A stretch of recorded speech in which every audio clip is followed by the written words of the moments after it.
Welcome to So I Married a Film Critic, a discussion between a professional film critic and lecturer and me, his wife of 20 years, who just likes to watch movies for fun. I'm your co-host, Julia. Spare the Film Critic. Hello, everyone. Yeah, and tonight we decided to talk about a movie I've never even heard of. Yes. I said, it's a D.B. Sweeney movie. You're like, okay. That's all it took. You want to watch my man, Dirty Boy Sweeney? Yeah. Oh my gosh, that's not even his name. But we are talking about Fire in the Sky from 1993.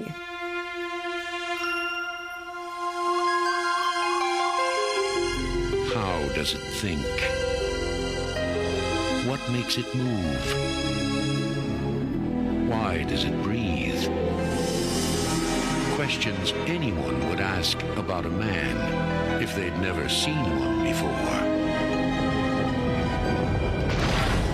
So for 5 days, a man was borrowed.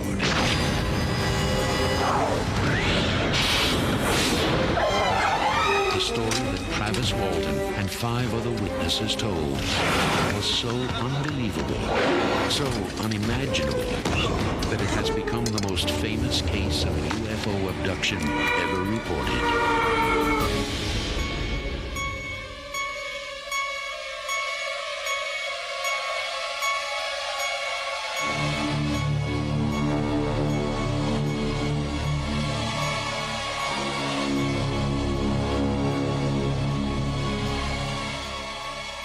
Yeah. This was a little sleeper when it came out. It was one of these films that the studio, Paramount Pictures in this case, they had some hopes on this one. And I'm not sure why, if they had a good test screening or whatever it was. But I'll tell you, the trailer for this movie is very telling. It's a brilliant trailer. And it's really just, it's composed of clips from a certain part of the movie. I'll give you a hint which part. And that's it. Oh, wow. Yeah, so I think people seeing this movie, either they were patient enough to get to that part of the film, or they're just like, what are we doing? It's been an hour of them talking. What is going on? So it's because this movie predates, I believe it predates, I should look it up. I think it predates the X-Files, come to think of it. So it's right before that moment where... I don't think that moment really ever went away, come to think of it. But in terms of pop culture, in terms of movies that are dealing with this, because prior to this, there was the... Did we say what we're dealing with? Aliens. Alien abductions. Aliens. Well, I guess to get a little personal about this, no, I only have one UFO story. It was pretty ridiculous, but it was scary until I found out what was going on. I was driving home, and in high school, I lived in this area. It was up the mountain, and it's pretty remote, and there were no street lights, and the roads were a little treacherous. So I'm driving home, and I think it's 11 o'clock at night, and I do see this bright yellow in my rear mirror. And I'm driving up, and the light just gets bigger and bigger and bigger. And I look at my window, it's getting bigger and bigger and bigger. And finally, I'm really close to where my house is, and I swear, I'm just wow, I was scared, but I was also excited. I'm like, I can't believe this is happening, because I was a senior in high school. You have been chosen. If this had happened when I was 10 years younger, I'd be so afraid I couldn't move. But because I was in high school, I'm like, I'm a senior, man. Who cares? This is awesome. I can't wait to tell my friends about this. So what happens is I turn a corner, and sure enough, it's a helicopter. This helicopter had been trailing me, and I couldn't hear it until it was pretty close, and it flew over. But it really frightened me, because I could only see the bright yellow light of the helicopter before it finally revealed itself, because it banked, and then suddenly I'm like, oh, okay, there it is. So you were being tracked by the CIA at the time? By a black helicopter, yeah. You know why? I think they're amazed that a 17-year-old could have such an awesome car. Oh. I had a 1967 Rambler station wagon. Yes, it was an awesome car. I think that's why they were following me. No, to tell you what, growing up on Maui, I had a lot of aunties and uncles and friends of friends who used to tell me stories all the time that they'd see stuff. My Aunt Cindy used to tell me she used to drive up to Haleakala, and she'd sit in her car and just watch the UFOs. Now, She might have been smoking some stuff while this was happening. There is that. I was gonna say, was she watching satellites? Is she sure she's watching UFOs? I mean, how do we know? She was a sharp lady, so I suspect she knew if something was weird out there. Here's something else. So let's see, this would have been the early 90s. There used to be this group of people. I don't think they meet anymore, but they used to meet in Paia, this little hippie town, back when it was a lot quieter than it is now. They used to meet at this little diner. They used to get together. This is true. They get together and they have like a little back room for them and a little VCR TV set up for them. And they would it was a little club where they'd show each other the UFO footage that they acquired that week. Wow. Isn't that wild? They had enough footage to meet weekly? It was a weekly thing. Yeah.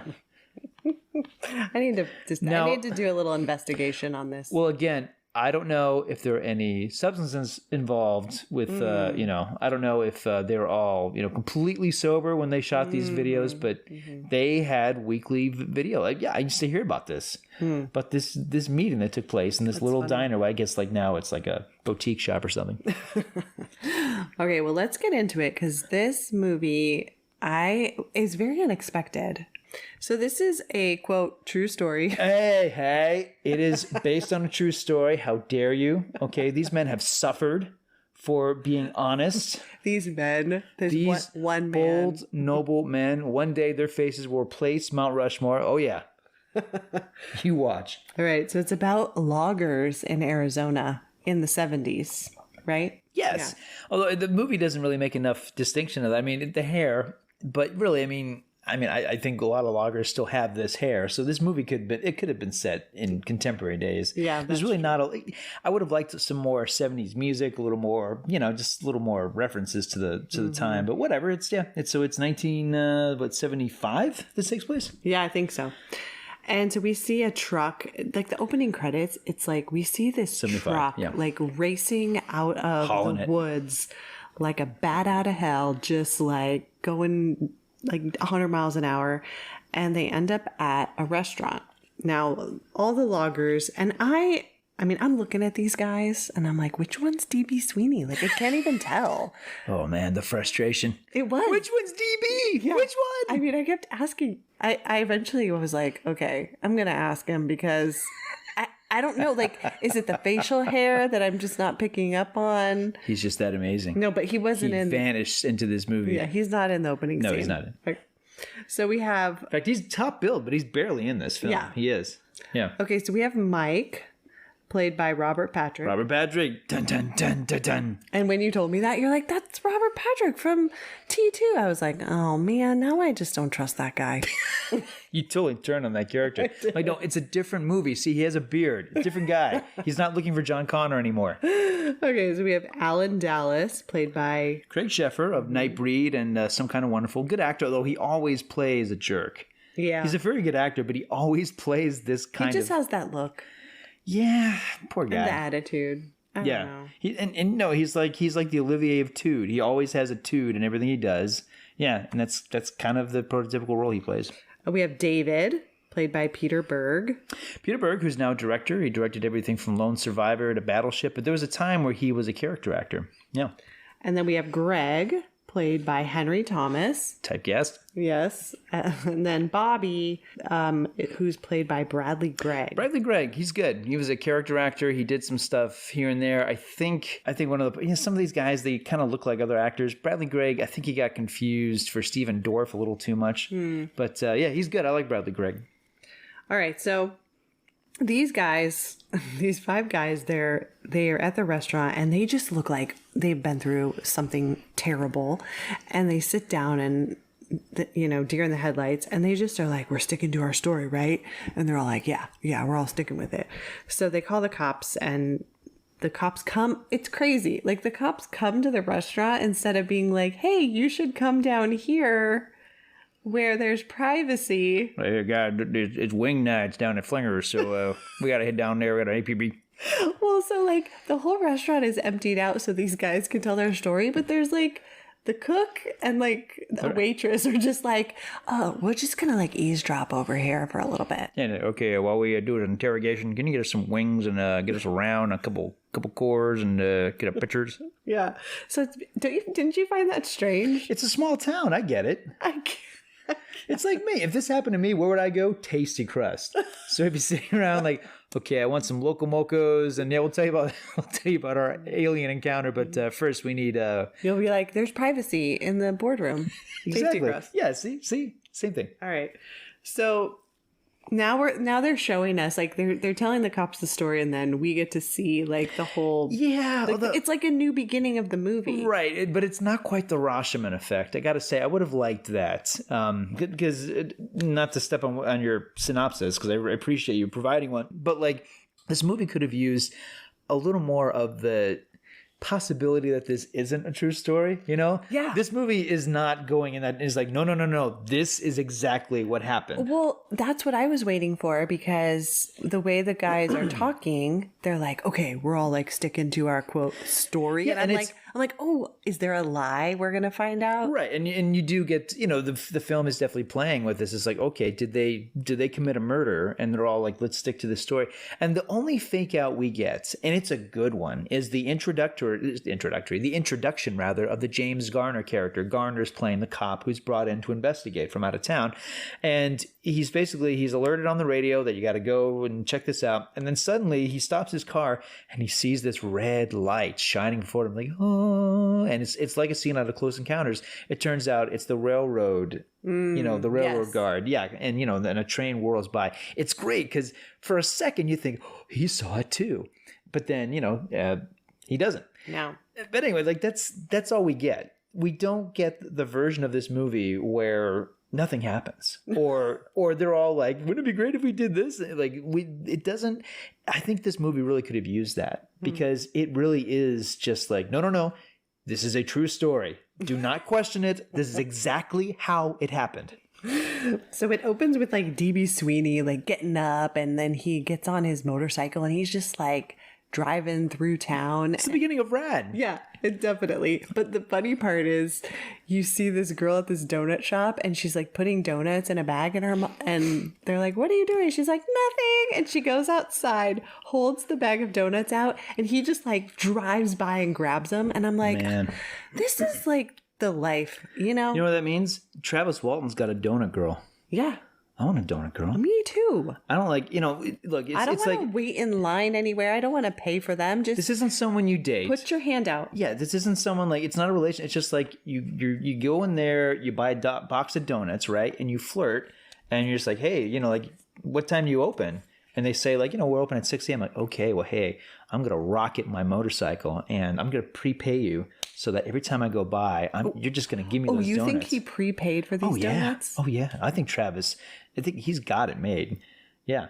Wow. I was thinking she just had like a big crush on him, and she was just handing them out for free. It's a small town. You can't do that. No, you gotta set things up if you want a donut girl. Oh, okay. Yeah. So that was actually I was like, oh, that is awesome. I know. But, well, it's like, it's either the scenario that I described or it's exactly what you're saying, which is probably more likely. Again, it's like the opening of Rad. It's like, here comes Travis. Vroom, vroom, vroom. Yay, bye. We love you. But everyone, he like almost hits a car and they're like, oh, Travis. Oh, Travis. We love him.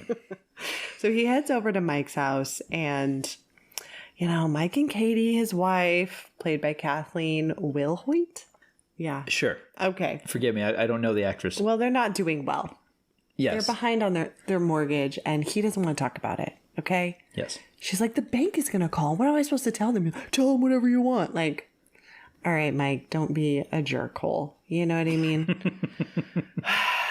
Okay. So Travis comes up and he's like, hey, what's going on? You want some donuts? But of course, Mike's in a bad mood. And then Travis does this thing where he like climbs up to like the second floor of his house. It's very Romeo and Juliet. Yeah. And there's a girl sleeping there. And what did you say?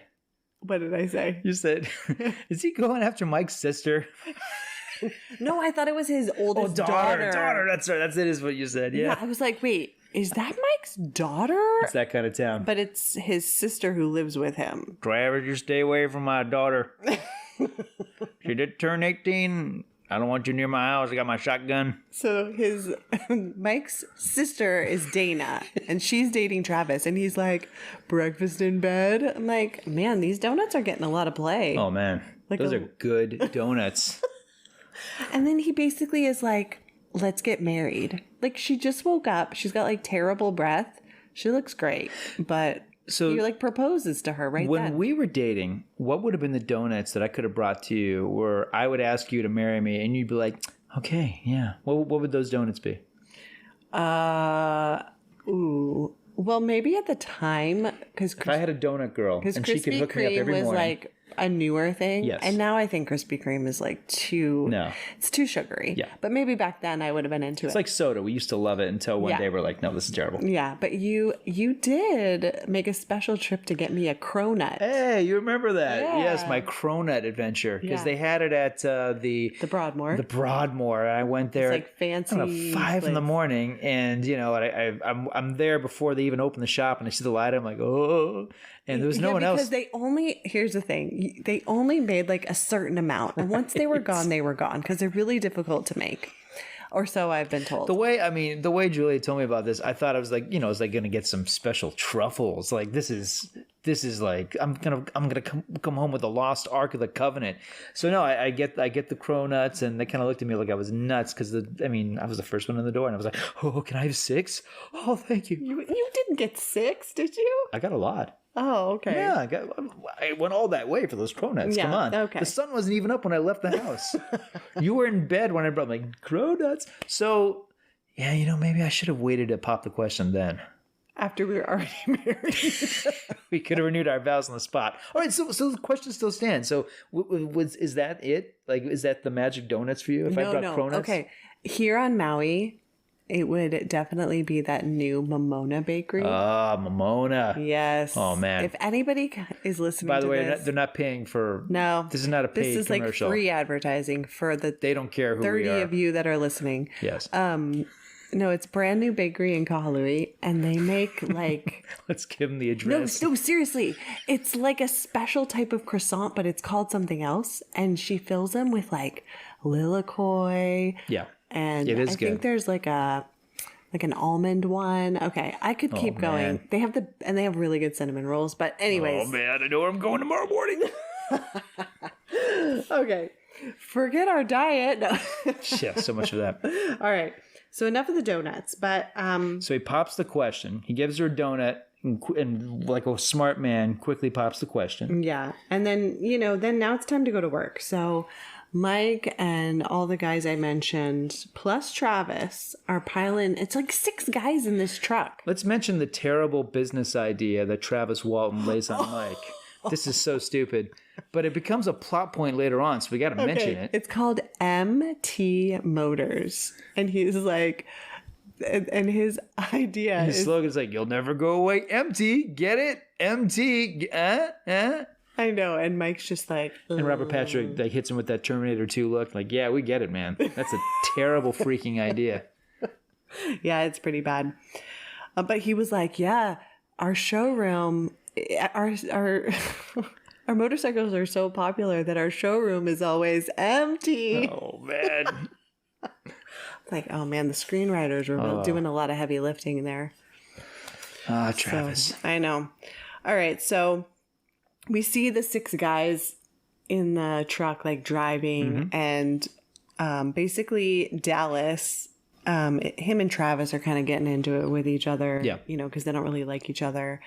But Dallas doesn't really like anybody, I don't think. So, anyways, there's like a tree, like he like cuts a tree down and it lands like right in front Dallas, of Dallas lands a tree. Almost right like in he's front of trying Travis. to. Like a couple more inches and it would have hit him on the head. And I'm like, all right, shouldn't Travis be like a better foreman and like put him in his place? Like this is a what murder waiting to happen. Yeah, but then Dallas goes over to him and they both got chainsaws. Yes. And they have a chainsaw standoff. Yes. And this movie, to its shame, does not allow them to have a chainsaw fight. Like, no, movie, don't stop here. This is great. Like, Yeah, they just kind of like hold their chainsaws up to each other and like man. glare. It's like, come on, movie, come on. And Robert Patrick's like, cut it out, you guys. Like, no, what are you doing? Let him go. We had to watch them in a truck and cut down trees. Let's let them have a chainsaw fight, please. Nope. They cut to another scene. Oh, man. That's funny. You know what's also crazy about this is they are in this forest until really late at night. What are the deleted scenes here? I mean, what are they doing? Don't you think like sunset? They'd be like, all right, we're Mike's calling like, it a day. Hey guys, you know what time it is? Banjo time. But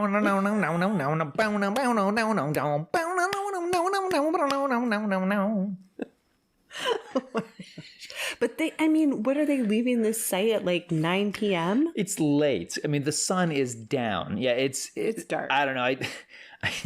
I think the movie moves pretty well, all things considered. But I mean, it feels like we're missing a few Like scenes this here. part, it doesn't make sense that loggers would be doing this. Well, here's the thing: like the side characters played by Peter Berg and Henry Thomas, there's nothing there. Yeah. So I wonder if their stuff is just gone. I wonder if they're like, look, we got to get to the meat here. We spent a lot of money on these special effects, so we're going to lose that scene where Henry Thomas talks about his mother and that scene where Peter Berg talks about his Bible study. Yeah, all that is gone. We're going to get him in the truck because this movie needs to lose 15 minutes. But yeah, I mean, honestly, it does feel like we're missing stuff. All right, so they're driving and they see a red light and they're like, what's that over there? It looks like a forest fire. They're like, no, that's not a forest fire. And surprise, surprise, the road goes right by where this red light is coming from. And it's like a huge UFO. Yeah, it's cool. And it's a good special effect. I mean, this is right before CGI effects kind of monopolized everything. And Industrial Light and Magic, who did the effects for Star Wars, Jurassic Park, and so many others, they did the visuals in this. And no expense spared. Because for a movie that is pretty, it's a pretty low-key movie about a bunch of country bumpkins who saw an alien. No, there's some good special effects in there. There's fantastic special effects. It's basically just, it's these two sequences. But yeah, I mean, it's really good. So our boy, Dirty Boy, gets out of the car. So, yeah, Travis, like an idiot, gets out of the truck and he's like walking towards it. And they're like, Travis, get back in the truck. I mean, they're just like screaming at him. And he's like, guys, look at this. This is so cool. Look at this, guys. And then at one point you can see he's scared and he turns around to go back. And then it's like this like spotlight, like just like paralyzes him. It's pretty freaky the way they do it. I don't know if they had DB Sweeney like leap, like, okay, as soon as this thing hits you, I want you to like jump like a jackrabbit into a bush. But I mean, it looks like it just knocks him over. I don't know if he had assistance of a like a stun harness, but anyway, it's very effective because it doesn't look natural. Obviously, yeah, it's very cool. So the light like also I think picks him up, and anyways, but the guys are freaking out, and then it's like like a bolt of lightning like goes into him and flashes and they're like, oh my gosh, he's dead. He's lifeless and and so they just take off, and at one point Mike stops the truck and he's like, I can't believe I left him, he's my best friend, I gotta go back. And so all the other guys, like little wusses, get out of the truck. Well, in their defense, this is terrifying. They've probably been in this town their whole life. They've never seen anything. They probably have. I mean, this is 75. They haven't seen E.T. or Close Encounters. They haven't been made yet. Yeah. Wow. So yeah, I mean, these guys. There's no reference for this. It's so unnatural. Right. But so Mike goes back. But yeah, you're right. They're little wusses. They are. Yeah, they are. I mean, because they all they care about is themselves, and then they. At some point, like Mike like goes back and says that he's gone, that Travis is gone. And you know what? I would have liked to have seen that too. Yeah, they don't show that because part. It is moving that Robert Patrick is Mike. And by the way, Patrick is excellent in this movie. I love his performance in this. It's very moving that he goes back. But wouldn't it have been powerful for him to go into this dark field and just like to go back exactly where this to incredible the spot, thing just happened? Yeah, and then there's nothing. Nothing. Yeah, I think that would have been really moving. Yeah. I think we kind of needed that, even though, again, I get it. I mean, this movie's trying to speed along. It's like there's a lot of dead space between all the really sensational stuff. So I guess it's confusing because in the beginning we see the truck just like leaving the woods like super fast. And I'm wondering if like Mike went back, saw Travis was gone, came back to get the guys, and then is just driving like a maniac still. No, I think the movie opens up the same way, you know, when they're on the way to the diner. I think, you know, it's just like, let's get the heck out of here. Yeah. You know. So the cops, they're telling the story. The cops do not really believe them. No. And it's like the sheriff is played by Noble Willingham. I adore this actor. I always think of him from The Last Boy Scout, where he plays the evil gangster. He's like, $1 million, son. 5 zeros.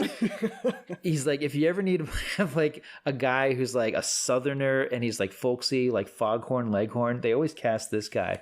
He's like one of these guys like, well, I don't know, shoot from Shinola, but I'll tell you a thing or two about a thing or two. He's like that kind of guy. And he's nicely contrasted with James Garner, who's the outsider brought into this. But James Garner, the biggest star in this movie, really. Why don't you fellas tell Lieutenant Waters what you saw? Or what you think you saw? It was the house that saw it first. What about it? Tell us about it. What'd you see? What did it look like?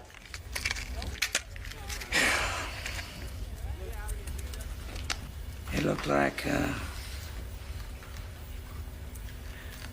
fire.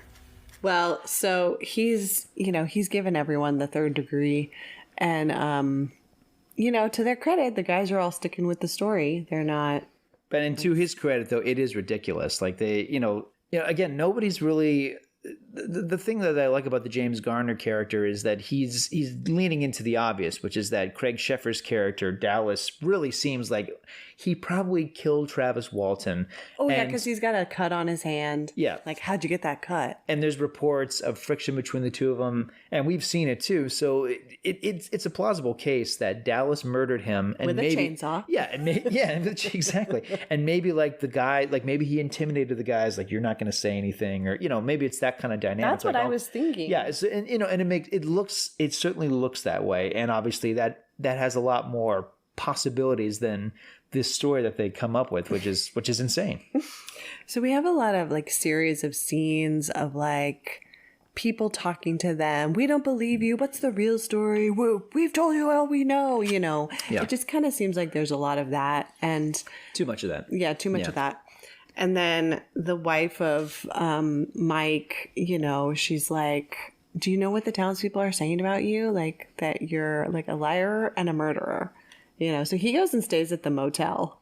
And I'm like, dude, he's checking into this motel. And the guy who runs it is like, so all our rooms are booked with people from news stations. And Mike is just kind of like, I'm still going to stay here. Yeah, and he says, can you keep a secret? And the guy's like, oh, I sure can. And he's like, don't tell anybody I'm here. He's like, oh, okay. And then the next morning, hounded by newspapers. So clearly the second he turned a corner, he's like, hello, National Enquirer? Oh, I know who you're looking for. He's staying right here in my motel. Yeah, exactly. And he stays there like, he keeps staying there. I think they paid a lot of money for that set. And they're like, okay, we got to use this for a few times. Like, it's crazy. Let's get him out of the house. So, yeah, it's just like, we're telling the truth, and they go. Well, there is that one because his last name is Rogers. Remember? Right. Oh, yeah. And they're like, Mike Rogers, Mr. Rogers, if I can call you that. Yeah, and it's, I don't know. Look, my last name is Worst, so I've had this moment my whole life where someone goes up to me like, oh, so I guess you're the worst, huh? And I'll be like, yeah. Oh, so you felt like a kinship with Mike in that moment? I'm just like, this happens to me at least once a day when people find out what my last name is. Absolutely. Oh boy, have I been there. Because everyone's like, I'm going to be the first one to say this. I bet he's never heard this before. That's true. We've heard them all. Yes, we have. Okay, so there's a town hall meeting, and all the townspeople are just like, we don't feel safe here anymore. And, you know, Mike shows up. Oh, it's great. And he kind of gives them all a shellacking. Yeah, he gives the whole speech of like, little Bobby, I grew up with you. We went to preschool together. Little Joe, I pulled a sliver out of your sister's shin. And Josephine, you made a pie for me last week. Yeah, exactly. And little Betty Sue, I taught you in Sunday school. How can you say I'm a murderer? Yeah. Like, our kids go to school together. So he just kind of is like, if you have anything to say, you say it to my face. Like, don't say it behind my back. And then he ends up, and then he tells he's like, we'll take that. Oh, the lie detector test. Yeah. Because initially they're all like, we're not doing that. That's ridiculous. But now he realizes, well, okay, we'll do it. Yeah. But he leaves, and I was like, oh man, the second he leaves, everyone just starts talking about him. I never liked that, Mike. He's garbage. Married in white trash. I don't like that boy one bit. Like, it would have been hilarious if they actually showed him walking out, and then everyone's just like, blah, blah, blah. Yeah, exactly. I think that was a missed opportunity. All in favor, we kick Mike out of town.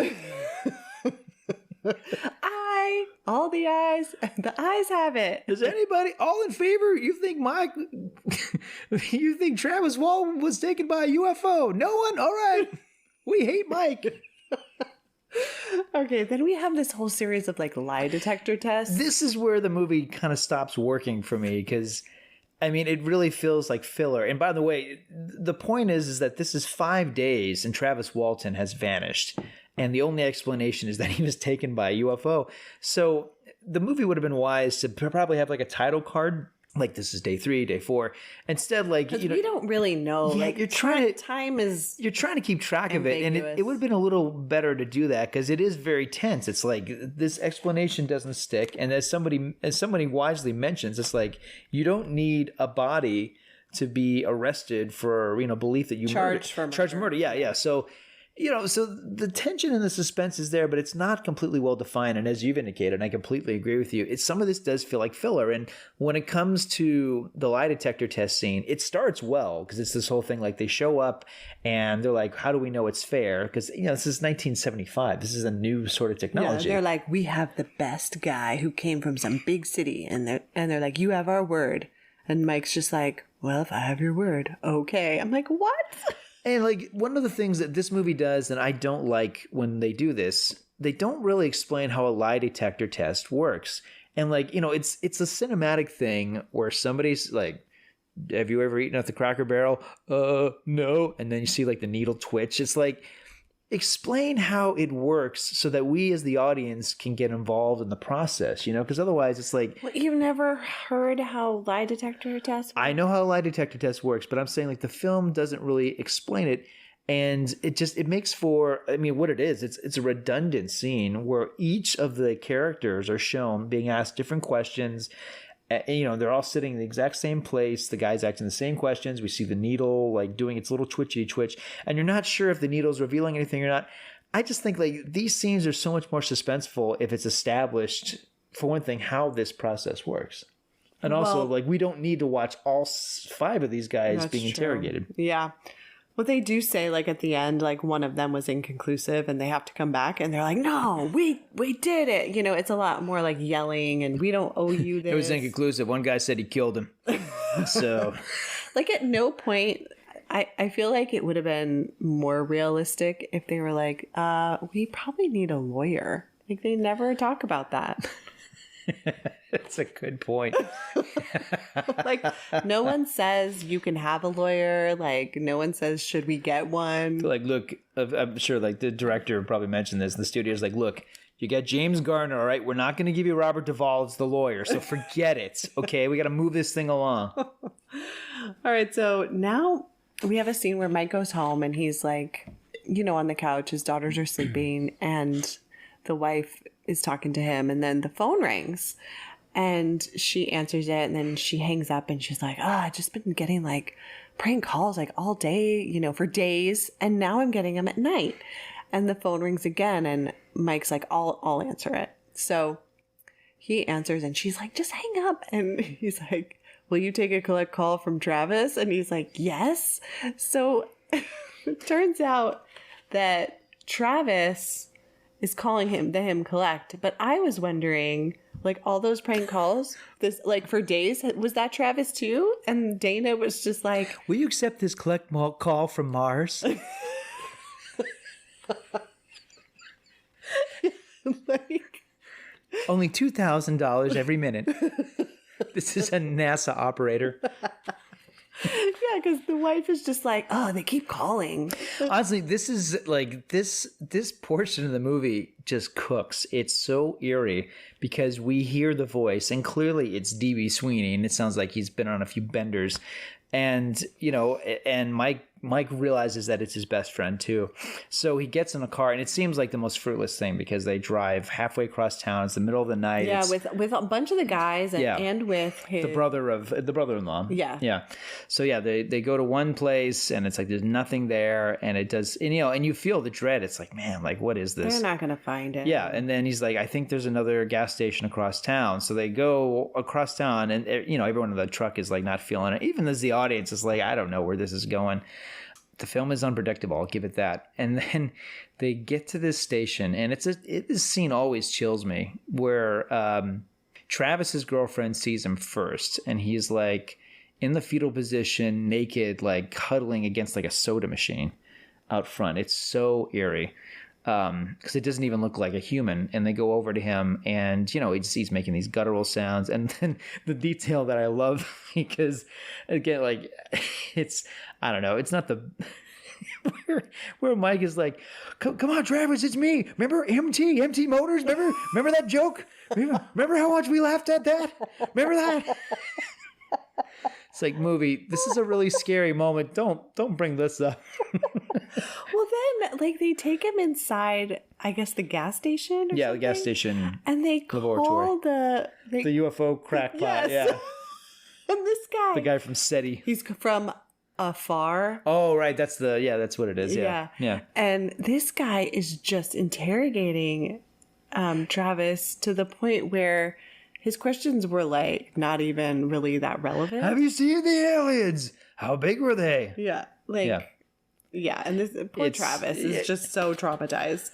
Yeah. I mean, it's the way Sweeney's playing this is really something. I mean, it's like someone who has survived and just seen the unthinkable and survived something that he shouldn't have. I mean, it's someone who just like walked out of a plane crash. It's pretty.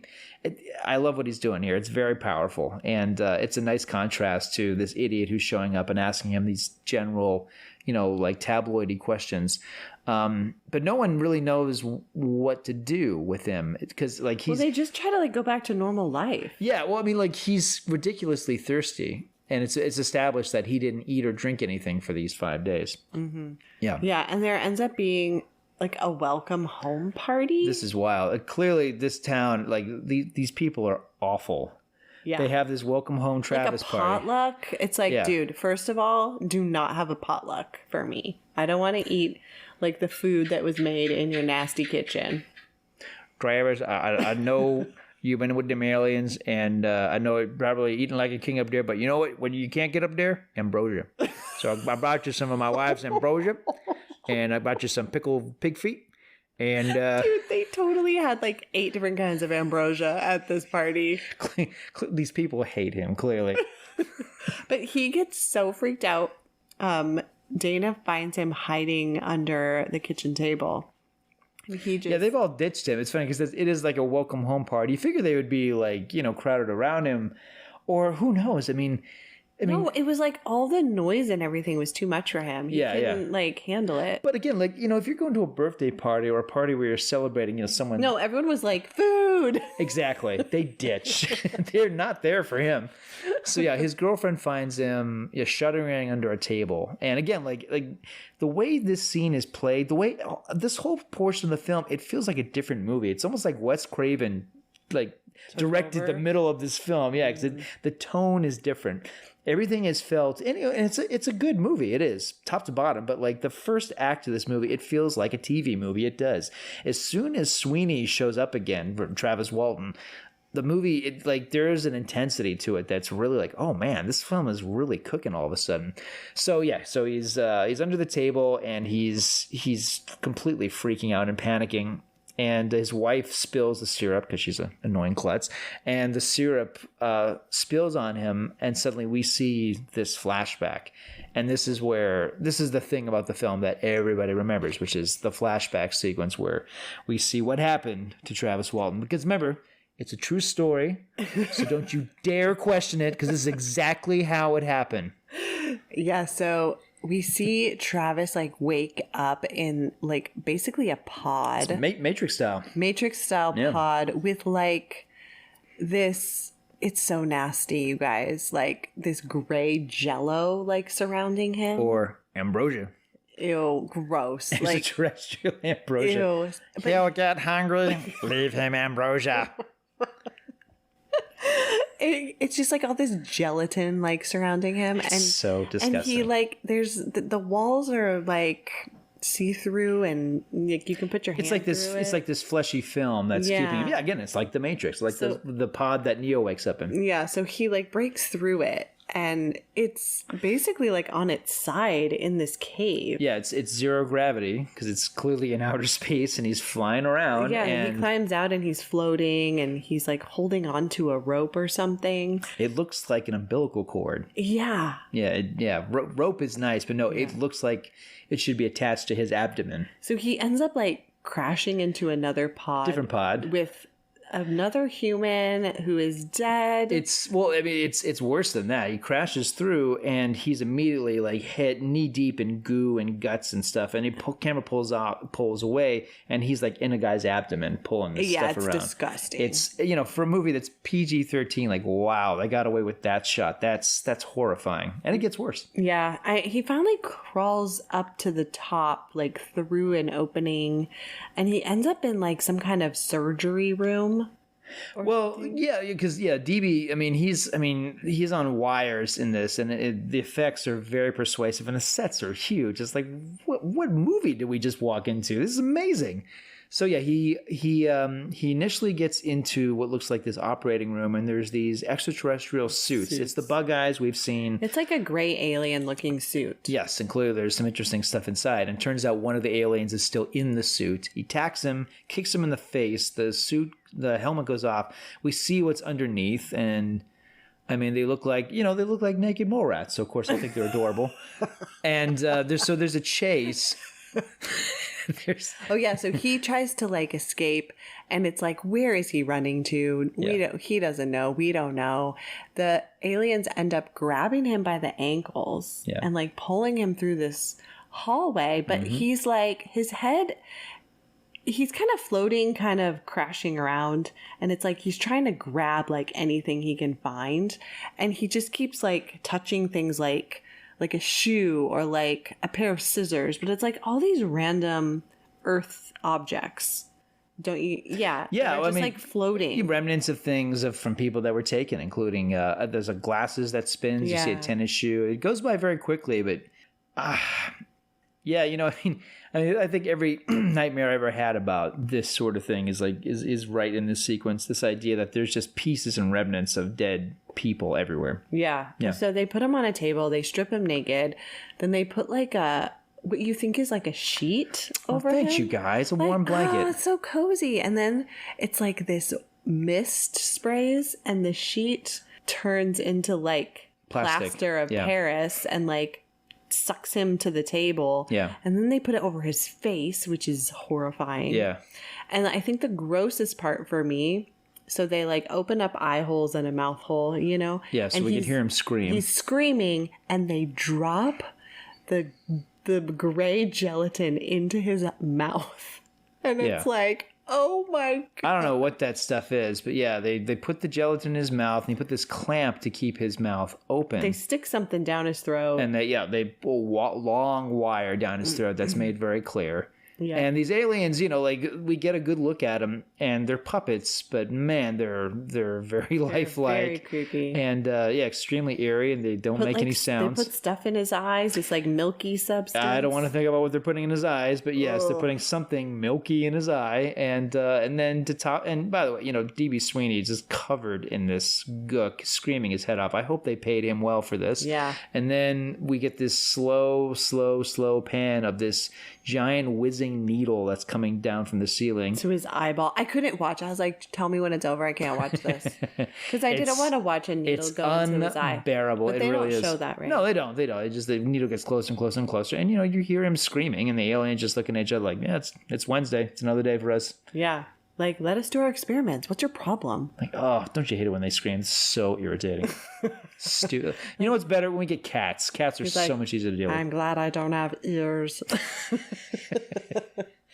So we snap out of this sequence. And it goes on for a long time. Yeah, and I don't know. I never, as much as the scene is so horrific, I never want it to end. I mean, it's a killer You scene. never want it to end? Julia, this movie is, lifetime movie at best for most of the running time. This scene pops up and it's like we're in, this is another level. Yeah. And then it goes back to being like a TV movie. Yeah, that's true. Like when both of the alien scenes. Do we see how he escapes this pod thing? No, we don't. No. Okay. No, we just know, eventually they're like, enough anal probe, back to Earth, and then they dump him naked. But why didn't he die in the pod like the other humans? Do we know? Probably because, who knows? Maybe they were going to just leave him there. Yeah. Who knows? Yeah. He had a will to live, and they knew that. Yeah, maybe they recognized him as a fighter. Like, his problem, back to Earth. So leave him at the minute stop. All right, so then what happens after that? Walton snaps out of hypnotic trance that a psychiatrist has put him in, and he's revealed this whole story that we just witnessed. And James Garner and Noble Willingham step outside, do that folksy thing again, and Garner's basically saying like, well, I don't believe this story. And there is a follow-up scene.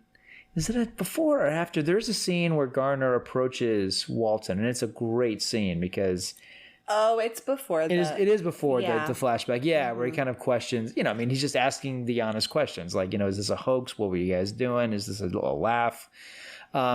Because the thing that bothers Garner's character, and I like it, it's a good detail. It's just that he's like, these guys are telling the truth, but we don't know what happened. Like there's such a difference between what they're saying happened and what we're willing to believe.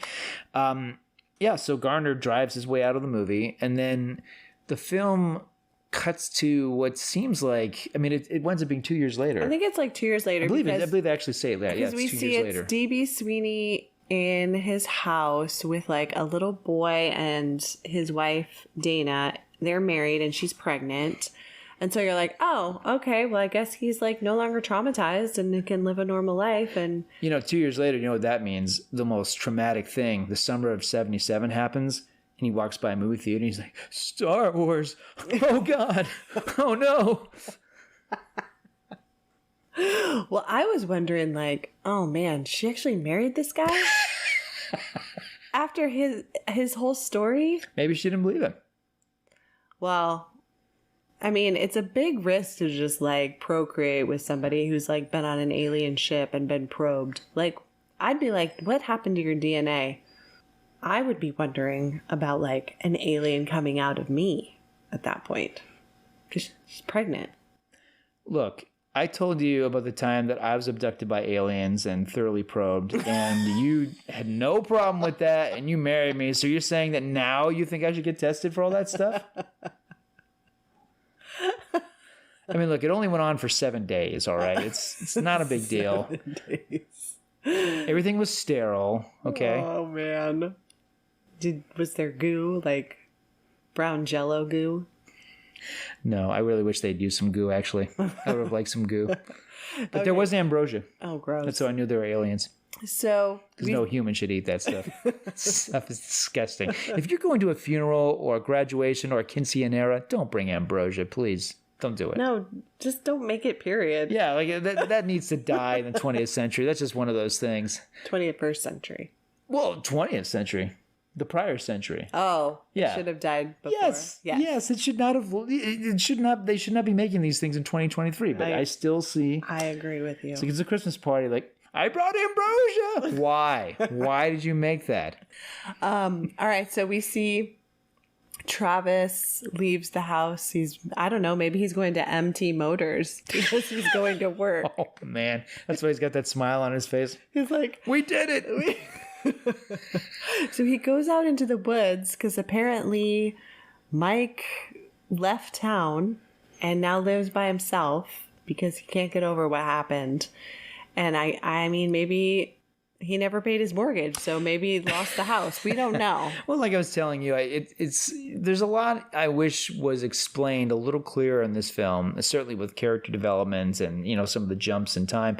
But this is one thing I really dig is that Travis Walton pulls up to his friend's house. You know, it's Robert Patrick and lots of facial hair. And we could just, you know, the performance and the way he's framed tells us a lot, which is that, you know, this is someone who is not able to go back to normal after all of this. He probably was not able to forgive this town for calling him a murderer and you know, and accusing him and being so rotten to him. Well, I think we did forget to mention there was a scene between when Travis was in the hospital and Mike goes to see him and he's like, you know, and they kind of are, he's like, you left me. Yeah. And he's like, why'd you get out of the truck? So they're both like blaming each other for what happened. Yeah, that's right. I forgot about that. I think that was like kind of the last time they really spoke. Right. And so now Travis is going back there to his friend to kind of bury the hatchet, you know, bury the chainsaw. Yes. So they make up and it's like, look, it's okay. I know you drove off and, you know, left me to, you know, to wake up in an embryonic sac and have a needle drilled into my eye. And I don't even want to talk about my anus, but like, you know, it's okay. I forgive you. It's okay. Enough time has gone by and I've sold the book rights and the movie rights and you're living in this shack in the middle of nowhere. So it's okay. We're even Steven. It's okay. I forgive you. And Mike's like, and I forgive you for getting out of my truck. Like, what? That's a weird angle. Like, I don't think what Mike went through. I forgive you for getting abducted and assaulted by them aliens. It's okay. I'm like, if this actually happened, like what Mike went through is not even comparable to what happened to Travis. You owe me the gas money from trying to find you. And then, you know, you were naked and you had some slime on your buttocks when you're in my truck. And, you know, it took a lot of money to get rid of that. So I really want you to compensate. Want at least half of the proceeds from the movie rights. I mean, that's basically the end of the movie. That's crazy. It's just like, it just ends. Well, what happens is because it's a little more than that, but not really. You're right. I mean, they drive to the site of where he was abducted. True. And he's like, I don't want to be here. I've been doing a lot of thinking about what happened. Hell, it was all my fault, Mike. I never should have got out of the truck. Don't be ridiculous. What happened happened. We can't change that. Well, you know, whatever you did, it's okay. Understand? It's cool. Same goes for you.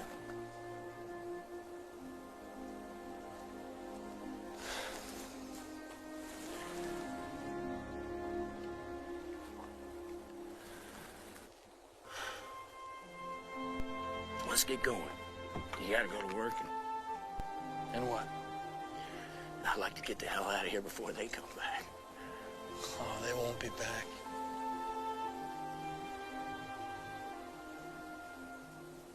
I don't think they like me.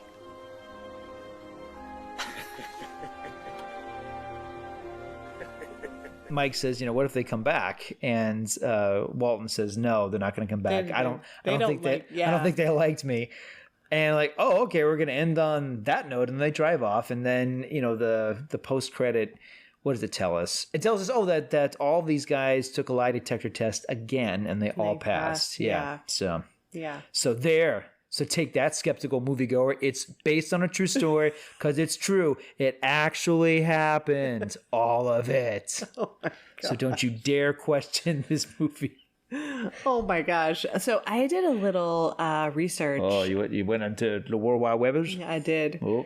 I went into the internets. Oh, the internets. What'd you find? One of AOL, did you ask Jeeves? Well, I should have asked Jeeves, but... Did you ask that little dancing paperclip? He said only one guy kind of came out and said the whole thing was a hoax, but it was after he was like taken out of any deals for Oh, the I bet story I bet it was rights. Dallas. It probably was. I don't know which guy it was. Travis Walton's a jerk, and it didn't even happen. Yeah, exactly. But otherwise, like, I don't think anybody else really. I mean, everyone else has just stuck to their story. Yes. Yeah. Yeah. So we'll talk about the movie, but I also want to say, like, this film really worked for me when it came out because I was just getting over this period in my life where I was terrified of extraterrestrials abducting me, and here's why. So I think it was 1985. There's this book that came out called Communion: A True Story by Whitley Strieber. If you've never read it, you would know the cover. It's basically this pencil sketch of an extraterrestrial looking at you with those insect eyes. And this book was a #1 bestseller for years. It was on every shelf, every airport you'd go, you'd see that face looking at you. Yeah, take a look. And I got to tell you, Jules, like, I read that book. You know me. Like, I was a little kid reading stuff I should not have been reading, but I was an avid reader. So I read Communion, and it terrified me. It is, it was written by a horror novelist who said it happened, that he and his family. Oh yeah, I've seen the cover. Yeah, you've seen the cover. This. Yeah. I mean, it was everywhere. Those eyes would follow me everywhere. And eventually, I'm like, I should read it. It's science fiction. And Whitley Strieber wrote The Hunger. So he wrote this book purporting that he and his family went on this trip to New York. And they're out in the woods, and they're in this cabin, and they all experience the same thing. And the way these experiences are described are just really nightmarish. Like, you're paralyzed in bed, and anal probes. Like, Oh my god. I mean, it's a scary book. And I vividly remember waking up in the middle of the night, like knocking on my mom's door, like going to bedroom, like, I'm really afraid of the alien. She's like, Barry, just go to bed. Nothing's wrong. I'm like, you sure? I mean, I was really, like, that was a time where I was afraid to, like, look up at the sky at night. I mean, this is only a couple years, but it was a couple of years where, like, this was, I mean, I was, you know me, I've gone through I was afraid of flying at one point, but this was like my alien phase. So when this movie came out, well, big deal. You know what the other thing is? There's a certain movie, by the way, it's one of my favorite movies, called Close Encounters of the Third Kind. Yes. Where a little boy named Barry is abducted by aliens. Gosh. And there's this shot where the alien ship is going away and you see it glowing in the clouds, and the mom, Melinda Dillon, is running out in her backyard. She's going, Barry! Barry! And you better believe that traumatized me. So anyway, when this movie came out in 93, I remember when you showed me that movie, and I was like, what? His name is Barry? Yeah, the little boy. Yeah. So anyway, those things, plus, but especially Communion. I was really afraid of this stuff for a while. And then by the time this movie came out, I was past that. I'm like, whatever. I was in high school. Too cool to be afraid of aliens anymore. But watching this film, I mean, that portion of the film, I mean, it worked for everybody. I don't know that anybody remembers this film beyond that scene, because it made a real impression on just about everyone. The film was kind of a one-hit wonder in theaters. It opened well, and then it kind of dropped like a stone. But on video cassette, it really caught on. And it's remembered for its 10-minute sequence, really. I think the movie is better than that. I think Robert Patrick's performance is wonderful. He's primarily known for action movies and such. And this was a real, this is the movie he did right after T2. And would you have known it was him if I hadn't? No, because I had no idea. He doesn't look anything like he does in Terminator 2, and it's a character performance, and it's layered. I mean, I think he's wonderful in this movie. I really do. And our man, Dirty Boy Sweeney, he is. Okay, what's his real name? What is it? It's like Douglas or something. Who cares? So D.B. Sweeney, Dirty Boy, he's terrific. It's again, it's kind of an extended cameo, really. Like it's not even like the lead is Robert Patrick, but D.B. Sweeney got top billing. Sweeney's great. Like, his career is very versatile. He's taken on some interesting roles. I've always liked him. I know how you feel about The Cutting Edge, but like, I love him in this movie because there's a lot of mystery to the character. Some of that's because the script is kind of vague, but I think he's really bringing it in this movie. I love his performance, and I think he's very powerful in the scenes that could look really silly. If an actor isn't up for it, I mean, they're going to look really ridiculous acting against these puppets, and he's wonderful. No, in this he movie. makes you believe this really happened. Yeah. Yeah, so no, I like this movie, but as we spoke about it, and even while we were watching it, it's like, like it's, to talk about it like an egghead, just briefly. I mean, every movie has a 3-act structure, beginning, middle, end. Very simple. We were talking about that. I was like, we should talk about it like the acts, Act 1, Act 2, Act 3. And I'm like, what's the third act? Yeah, that's the problem. Yeah, exactly. Because the first act is overnourished. There's too much. The first act, it's a lot. I just said, like, it's a lot of like, you're lying, we're not lying, but you're lying, we're not lying. It's a lot of that, and to a point where it does get really redundant and tedious.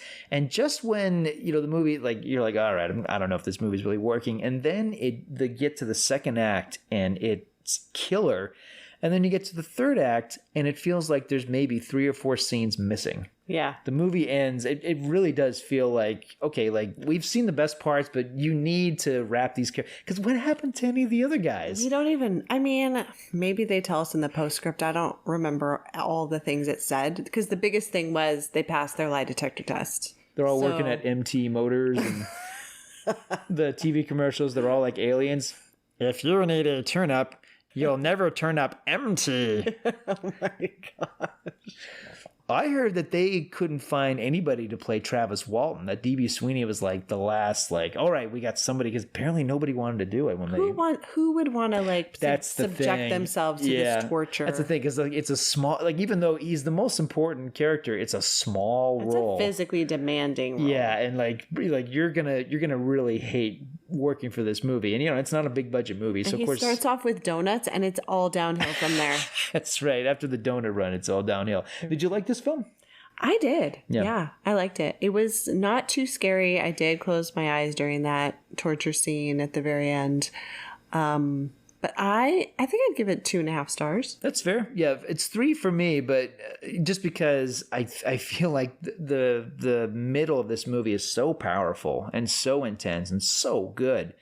I think it makes up for the stuff that doesn't work. But the thing is, I am interested in the mystery. I feel like this movie is a little less than great, but I think the great stuff in it elevates it. I think the 2 performances, Robert Patrick, D.B. Sweeney, and that second act are so good. I feel it makes the film. So how could we change the ending to make it better? Oh man, he's really thinking, you guys. I would, if this was a movie I was directing and I really wanted the film to go the distance, and I think I would have brought some skepticism. I would have had an alternate take. Well, not an alternate take, but I would have done the Rashomon effect, where we see the sheriffs or the James Garner character, their idea of what really happened. So we see these guys like drunk in the woods, like, okay, so I'm gonna take off all my clothes and I'm just gonna live in a tent out here. No one's gonna know I'm here, and you guys go back. I think. Oh, like see them be like, you know what? We need money for MT Motors. We're gonna be famous, guys. MT Motors all the way. Yeah. How are we gonna get money? And they're like, ooh, if we sell a crazy story. Yeah. Because they're seen reading like and National Enquirer. And that was something that's a real detail that apparently Travis Walton and his buddies were often talking about aliens and UFOs. Yeah. So that was one angle, like, oh, these guys just found an angle and they exploited it. And because they were one of the first to do this, to actually say that this happened to them, they got away with it. But Walton is like Whitley Strieber. He's one of these guys. I mean, he hits the UFO circuits all the time. He's definitely very popular in the SETI universe, and these guys who are the search for extraterrestrial life in. That's a real acronym? Yes, SETI.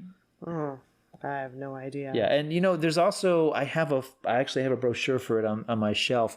Dan Aykroyd has his own alien community. Really? Yeah, Dan Aykroyd. Yeah, and it's like.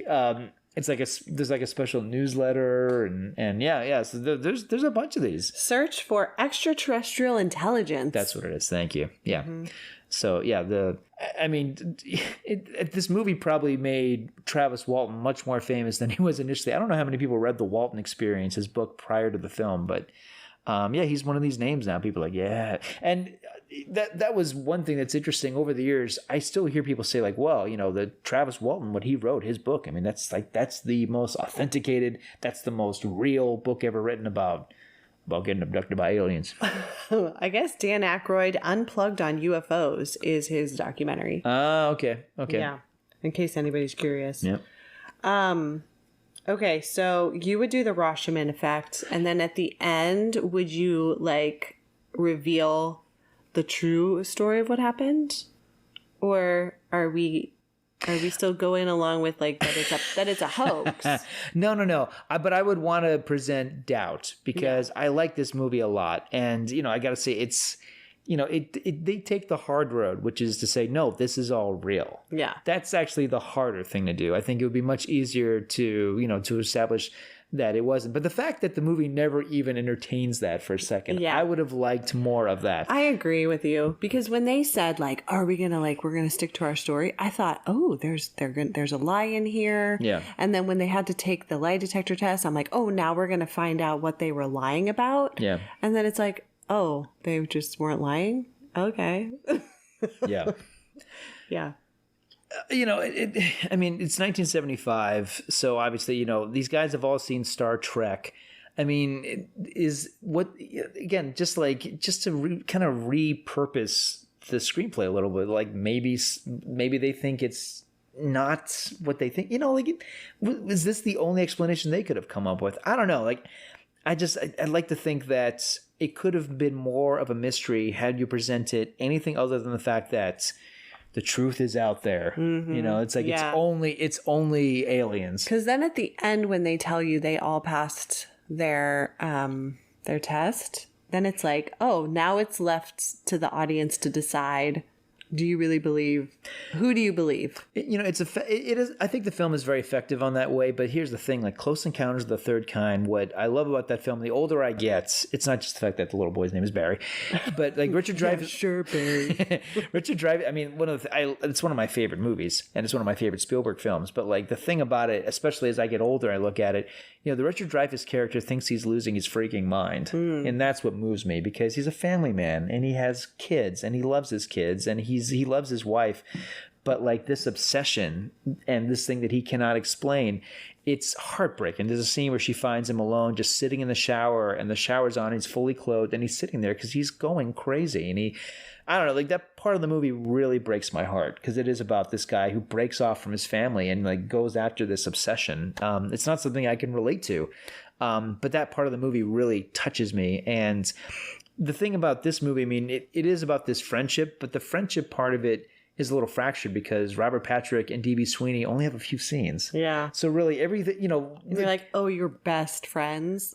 We barely see that. Yeah. Travis Walton, I mean, he's a character who is talked about in every scene, but Sweeney's only in it for, he's got the donut run and then he's got the probing and then the movie's over. Yeah. Okay. There is something I would change. Okay. The obnoxious music. And I told you, you always ask me, like, what'd you think about the score? I'm like, I don't know. I never even paid attention to that. But this music was so jarring. You don't like the dun, dun, dun, dun. Yeah. It's like there would be like kind of like a nice melody. And then all of a sudden it's like,